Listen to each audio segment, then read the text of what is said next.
यार Shilpa, last time हमने ये तो डिस्कस किया था कि हम ऑस्ट्रेलिया क्यों नहीं गए और कनाडा क्यों आए थे।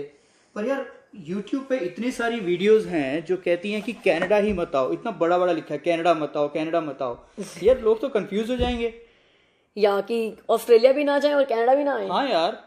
सच में। बट जो लोग ये बोल रहे हैं कि कनाडा मत आओ, उनके पास भी बहुत स्ट्रॉन्ग रीजन होंगे। ऑफ कोर्स यार, मैंने इतनी सारी वीडियोस देखी हैं, there are so many reasons, not even one. जैसे कि सबसे बड़ा रीजन सब लोग ये बताते हैं कि यहाँ पर जॉब्स ही नहीं मिलती। कनाडा में जॉब्स नहीं मिलती। राइट। ओके। हम लोग वॉलमार्ट जाते हैं, विनर्स जाते हैं, इतने सारी फैक्ट्रीज हैं यहाँ आसपास में, हर जगह लिखा होता है वी आर हायरिंग। आप भी एचआर में हो, इतनी हायरिंग कर रहे हो, न्यू कमर्स को भी लेते ही होगे। बिल्कुल लेते हैं। हमारी कंपनी में भी न्यू कमर्स को लेते हैं। इतने सारे स्टूडेंट्स हैं कनाडा में जो कि अपनी सिर्फ फर्स्ट सेमेस्टर की फ़ीस लेकर आते हैं और यहीं पे कमाते हैं, यहीं पर अपना कमा कर अपनी फ़ीस भरते हैं, फिर वर्क परमिट पे काम करते हैं, फिर पीआर अप्लाई करते हैं और सेटल हो जाते हैं। तो वो सारे लोग हैं जिनको जॉब मिलती है।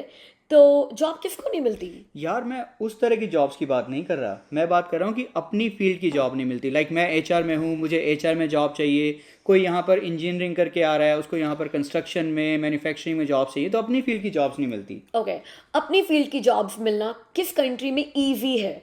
आपकी कंट्री में क्या आप ऐसे करते हो कि जिस दिन रिज्यूमे लेकर मार्केट में निकले हो अगले दिन आपके हाथ में जॉब होती है, या प्रोसेस हर कंट्री में सेम है कि आप रिज्यूमे जॉब पोर्टल्स पे डालते हो, फिर आपको इंटरव्यू कॉल्स आती हैं, फिर आप इंटरव्यूज देने जाते हो, वहाँ और भी बहुत सारे कैंडिडेट्स होते हैं मगर जॉब एक ही बंदे को मिलती है, फिर आप किसी दूसरी कंपनी में ट्राई करते हो।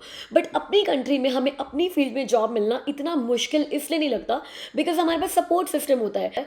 तो फैमिलीज़ का, पेरेंट्स का, सोसाइटी का वहाँ पे सपोर्ट सिस्टम है। लेकिन जब आप कनाडा में या किसी भी और कंट्री में आप जाते हो तो आप डे वन से अपनी जेब से खर्चे कर रहे होते हो, या जो सेविंग्स लेकर आए हुए होते हो उनसे आप खर्चे कर रहे होते हो। तो आपको लगता है कि आपकी रोज़ सेविंग्स कम होती जा रही हैं और इनकम का कोई सोर्स नहीं है। इसलिए जिस भी दिन आपको कोई और फील्ड की भी जॉब मिलती है या फिर अपनी फील्ड की जॉब महीना 2 महीने नहीं मिलती, तो आप कोई भी जॉब लेकर इतने डेस्परेट हो जाते हो कि कोई भी जॉब लेकर आप सेटल होने की कोशिश करते हो। इसलिए कैनेडियन गवर्नमेंट कहती है कि आप अपने साथ 6 महीने का एटलीस्ट पैसा लेकर आओ। मतलब जो आपके प्रूफ ऑफ फंड्स हैं वो फैमिली की इनकम के फैमिली के साइज के हिसाब से डिसाइड करते हैं, और वो ट्रायल एंड टेस्टेड मेथड पे है। वो 6 महीने तक आपको कनाडा में या किसी भी कंट्री में सर्वाइव करने के लिए वो फंड्स इनिशियली चाहिए होते हैं, ताकि आप कूल माइंड से, शांति से अपने फील्ड की जॉब ढूंढें। और क्योंकि ये सोच कर कि खर्चा करने के लिए पैसे नहीं है या फिर सेविंग्स नहीं है और आपको सर्वाइवल के लिए पैसे चाहिए, आप किसी भी जॉब में सेटल ना हो जाओ। फॉर एग्जाम्पल हम लोग जब यहाँ पर आए थे तो हम दोनों ने ये सोचा था कि हम एक दूसरे को और खुद को 6 महीने का टाइम देंगे अपनी फील्ड में जॉब ढूंढने के लिए। अगर 6 महीने में भी हमें हमारी फील्ड की जॉब नहीं मिलती, फिर हम सोचेंगे कि हमारी अगली स्ट्रैटेजी क्या होनी चाहिए। आपका कितना अच्छा फैमिली सपोर्ट सिस्टम है जिस कंट्री में आप मूव कर रहे हो वो भी बहुत इंपॉर्टेंट है। बट अगर आपके पास 6 महीने के लिए अच्छे फंड्स हैं और आप कूल माइंड से अपने फील्ड की जॉब ढूंढने के लिए अपने आप को टाइम देना चाहें, तो आई एम श्योर हर बंदे को अपनी फील्ड की जॉब मिल ही जाएगी, अनलेस वो डॉक्टर हैं या फिर चार्टर्ड अकाउंटेंट है जिनको यहाँ पे कुछ एग्जाम्स देने होंगे अपनी फील्ड की जॉब लेने के लिए। चलो मैं तुम्हारी ये बात भी मान लेता हूँ, बट यार यहाँ पे कॉस्ट ऑफ लिविंग कितनी ज़्यादा है। यूटिलिटी बिल्स, रेंट, आपका मोबाइल का खर्चा, आपका कार का जो इंश्योरेंस है, everything is expensive here. Okay, everything is expensive here as compare to which country, what. As compare to, देखो अगर एप्पल टू एप्पल कंपैरिजन करना है तो ऑस्ट्रेलिया या यूके से कंपैरिजन कर सकते हैं। ओके, तो अगर आप ऑस्ट्रेलिया या यूके या यूएसए से कंपेयर कर रहे हो तो कनाडा की कॉस्ट ऑफ लिविंग उन कंट्रीज़ के या तो एट पार है या फिर थोड़ी सी कमी होगी। बट अगर आप इंडिया में बैठे हुए, पाकिस्तान में बैठे हुए या किसी और एशियन कंट्री में बैठे बैठे बोलो कि कनाडा की कॉस्ट ऑफ लिविंग तो बहुत हाई है, तो यार कम ऑन, यहाँ की पर कैपिटा इनकम भी हाई है। यहाँ पे बेयर मिनिमम, ओंटारियो में एटलीस्ट बेयर मिनिमम 1 घंटे के $14 तो सबको ही मिलते हैं, राइट। तो अगर आप कनाडा की इनकम को देखें, पर कैपिटा इनकम को देखें, एवरेज इनकम को देखें, उसके हिसाब से कॉस्ट ऑफ लिविंग बहुत ज़्यादा नहीं है यार। बट अगर आप इंडिया की सैलरी से कनाडा की सैलरी को कंपेयर करोगे और तब कॉस्ट ऑफ लिविंग कंपेयर करोगे तो it is not a fair comparison. That's right, but then एक चीज़ और भी है ना, आप यहाँ पर जॉब स्टार्ट कर दोगे, आप जितनी सैलरी आपको मिलती है, यहाँ पे टैक्स कितने ज़्यादा हैं यार। तो आप एक कंट्री में आते हो, उनकी सर्विसेज देखकर, उनके बेनिफिट्स देखकर, गवर्नमेंट कितने ज़्यादा फैसिलिटीज़ लोगों को दे रही है, ये सब देखकर ही आते हो। बिल्कुल अब देखा था मैंने। कनाडा ने कोविड के टाइम पर सर्व देकर अपने सिटीजन्स को, अपने रेजिडेंट्स को बहुत अच्छे से संभाला है। स्कूल की एजुकेशन बच्चों की फ्री है कम्प्लीटली, बच्चों की मेडिकल सिस्टम, बच्चों का मेडिकल बिल्कुल फ्री है। इवन सीनियर सिटीजन्स का मेडिकल बिल्कुल फ्री है, और सीनियर सिटीजन्स को भी इतने ज़्यादा बेनिफिट्स हैं। चाइल्ड बेनिफिट आपको आता है, या जिनकी जिनकी सैलरी कम है उनको बहुत ज़्यादा चाइल्ड बेनिफिट आता है, जिनकी सैलरी थोड़ी ज़्यादा है उनको कम चाइल्ड बेनिफिट आता है। But child benefit is also a part of government scheme. तो गवर्नमेंट अच्छा। आपको बेनिफिट्स कितने दे रही है यार? तो अगर गवर्नमेंट आपसे टैक्सेस लेगी नहीं तो आपको इतने सारे बेनिफिट्स देगी क्यों? और इन्हीं सारे बेनिफिट से तो अट्रैक्ट होकर आप कनाडा को अपनी ड्रीम कंट्री चुनते हो, आप इमिग्रेशन का प्रोसेस शुरू करते हो, क्योंकि आपको भी कनाडा की ये सारी चीज़ें बहुत पसंद हैं। अब हाँ, आप तब जरूर कंप्लेन करो कि गवर्नमेंट आपसे सिर्फ टैक्सेस लिए जा रही है और बदले में आपको कुछ नहीं दे रही है, तब मैं मानती हूँ कि आपको लगेगा टैक्सेस बहुत हाई है। तो ठीक है यार, और फर्म में जिस तरीके से गवर्नमेंट ने संभाला है, मुझे टैक्सेस पे करने में कोई प्रॉब्लम नहीं है। गवर्नमेंट फैसिलिटीज़ दे रही है तो हमारा भी हक बनता है कि हम गवर्नमेंट को टैक्सेस दें, तो टैक्सेस के लिए मत रो। हाँ, जो लोग मिडिल ईस्ट से आए हैं और जिन्होंने बिल्कुल टैक्सेस पे नहीं किए, उनका थोड़ा सा रोना बनता है। यार बिल्कुल यार, मुझे तो लगता है ना यार कि मैंने दुबई में 5 साल बिल्कुल भी टैक्स पे नहीं किया, यहाँ आकर मुझे टैक्स पे करना पड़ता है। तो दुबई में कौन सा चाइल्ड बेनिफिट मिलता था? कौन सी स्कूल बच्चों की एजुकेशन फ्री थी? कौन सा मेडिकल सिस्टम फ्री था? I agree. Okay guys, but एक चीज़ और है। शिल्पा को ये लगता है कि अगर यहाँ पर हम गवर्नमेंट को टैक्स दे रहे हैं तो जो उनसे हमें फैसिलिटीज़ मिल रही हैं वो वर्ल्ड क्लास हैं, बट मैंने सुना है कि यहाँ का ट्रांसपोर्ट सिस्टम जो है वो बहुत ही बेकार है। उसके बारे में क्या कहोगी? ओके, यस, ये मैंने भी सुना है। सभी लोग बहुत रोते हैं कि यहाँ का ट्रांसपोर्ट सिस्टम बहुत बेकार है।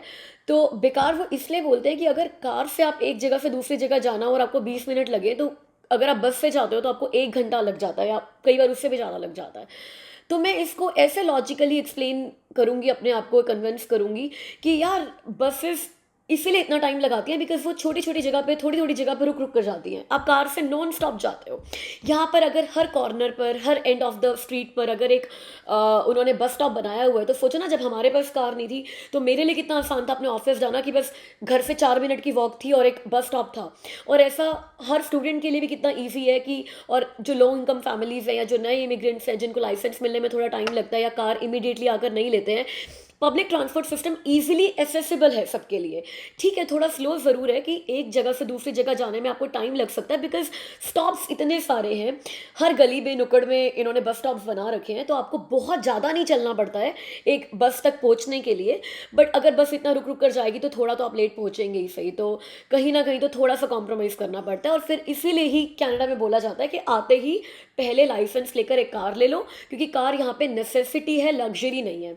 विंटर्स में शायद आपको थोड़ा सा भी चलना पड़े अगर बस स्टॉप के लिए, या फिर वेट करनी पड़े अगली बस की, तो थोड़ी दिक्कत हो सकती है। और इसलिए भी लोग बोलते हैं कि पब्लिक ट्रांसपोर्ट सिस्टम बहुत अच्छा नहीं है। बट स्टूडेंट्स ऐसे कितने सारे हैं यार जो सालों साल कार नहीं लेते और सिर्फ बसेस के थ्रू ही अपना काम चलाते हैं। वैसे ये मेरा नेक्स्ट पॉइंट था, जैसे शिल्पा ने बोला कि विंटर्स में कार एक नेसेसिटी है।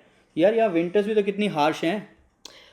हाँ, विंटर्स हार्श है, हमें भी यही लगा था जब हम आए थे यहाँ पे कि विंटर्स बहुत हार्श है। बट हमने ही वो दुबई वर्सेस कनाडा वाली वीडियो से बोला था कि हमें विंटर्स इतने इम्पॉसिबल नहीं लगे, ठीक ही लगे। ठीक है, ऐसे 2 महीने आते हैं जब विंटर्स में टेम्परेचर -20, -15, -25 भी चला जाता है, और ऐसे महीने भी आते हैं, 2 ही महीने ऐसे आते हैं जब अमित को रोज़ स्नो साफ करनी पड़ती है। लेकिन यार ये सोचो ना कि कनाडा में आप 4-5 सीजन्स फुल फ्लेजेड देखते हो, मतलब पीक पर देखते हो। जब यहाँ समर्स आती है 3 महीने की, तो सनसेट रात को 10 बजे होता है। इतने राइट। लंबे दिन होते हैं और इतने ब्यूटीफुल, इतने हॉट समर्स होती हैं यहाँ पे। आप सन को पूरा एंजॉय करते हो, रात को 10 बजे तक भी सनसेट नहीं होता यहाँ पे। जब फॉल का सीज़न आता है तो फॉल कनाडा का कितना फेमस है, कितना ब्यूटीफुल है, जैसे लगता है हर जगह रेनबो कलर्स हैं। आप येलो लीव्स देखते हो, ऑरेंज देखते हो, रेड देखते हो, इट्स सो ब्यूटीफुल। तो फॉल को आप पूरा एंजॉय करते हो, समर को 3 महीने चाहे, बट आप पूरा एंजॉय करते हो। आप स्प्रिंग को कितना एंजॉय करते हो। अभी यहाँ पे पेड़ बिल्कुल खाली हैं, अभी 1-2 महीने में अप्रैल तक थोड़े थोड़े पत्ते आने शुरू हो जाएंगे और गाइस, हल्की हल्की दैट लुक्स अमेजिंग। जब वो छोटे छोटे से फूल खिलते हैं ना, बहुत मज़ा आता है, बहुत अच्छा लगता जगह है। जगह पीले पीले फूल हो जाते या हैं।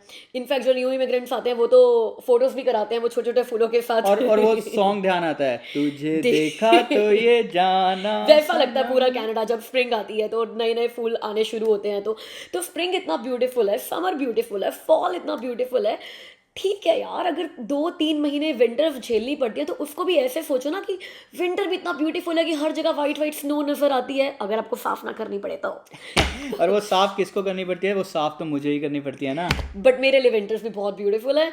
ठीक है, थोड़ी सी आपकी बाहर जाने की लिमिटेशन हो जाती है कि बाहर बहुत ठंड होती है, घर में कुछ नहीं पता चलता है। बट जैसे आप बाकी सीजन एंजॉय करते हो, सिर्फ 2 महीने की तो बात होती है, सिर्फ जनवरी फरवरी।